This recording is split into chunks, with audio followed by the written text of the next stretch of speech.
எல்லா துறைகளின் துணையோடு வரக்கூடிய பிஜேபியோடு நீதிமன்றத்திலும் மக்கள் மன்றத்திலும் நின்று மல்லு கட்டுறது இந்த அரசு.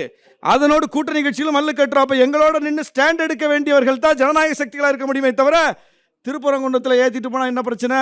திருப்பரங்குன்றத்தில் ஏத்துறதுக்கு எதுவும் பிரச்சனை இருக்கா? இப்போ ஜெயலலிதா அம்மா ஆட்சி காலத்தில் எங்க தீபம் ஏற்றப்பட்டதோ அந்த இடத்துல தானே எடப்பாடி ஆட்சி காலத்தில் எங்க ஏற்றப்பட்டதோ, எல்லா ஆட்சி காலத்தில் எங்க ஏற்றப்பட்டதோ அந்த இடத்துல தானே இந்த ஆண்டு ஏற்றப்பட்டிருக்கு. ஏதாவது இந்த முதலமைச்சர் மாத்தினாரா? ஏதாவது பிரச்சனை இருக்கா? சந்தனக்கூடு எப்பவுமே நடக்கிற அதே இடத்துல தானே இந்த ஆண்டு நடந்திருக்கு. ஏதாவது பிரச்சனை இருக்கா? இந்த அரசு ஏதாவது சந்தனக்கூட தடுத்துதா? எல்லாம் நடக்கிற மாதிரி தான் நடக்குது. எந்த மாற்றத்தையும் இந்த அரசு செய்யல. அப்ப இந்த இடத்துல பிஜேபி வம்பு பண்ணுதுங்கிறது எல்லாருக்கும் நல்லா தெரியுது. ஆனா அது திமுக தான் காரணம், அது இந்த அரசு தான் காரணம். ஏன் அப்படி சொல்றீங்க? ஒரு ஸ்டாண்டை தெளிவாயிடுங்க. தாவேக்காக அதுல ஸ்டாண்டே இல்லை, அதுல எந்த கருத்தும் கிடையாது. ஏங்க தமிழ்நாடு பற்றி எரியுதுங்க. பிஜேபி அயோத்தியாக மாற்றுவோம்னு டிக்ளேர் பண்ணிட்டு வருது. இதெல்லாம் ஏற்கனவே எல்லா இடங்களையும் செஞ்சுட்டு தானே பிஜேபி வருது, செய்யாம வரலையா? அயோத்தின்னு ஒன்ன செஞ்சு முடிச்சிட்டு தமிழ்நாட்டில் வந்து அயோத்தியாக மாற்றுவோம்னு சொல்றாங்க. மாறின பரவாயில்லையா?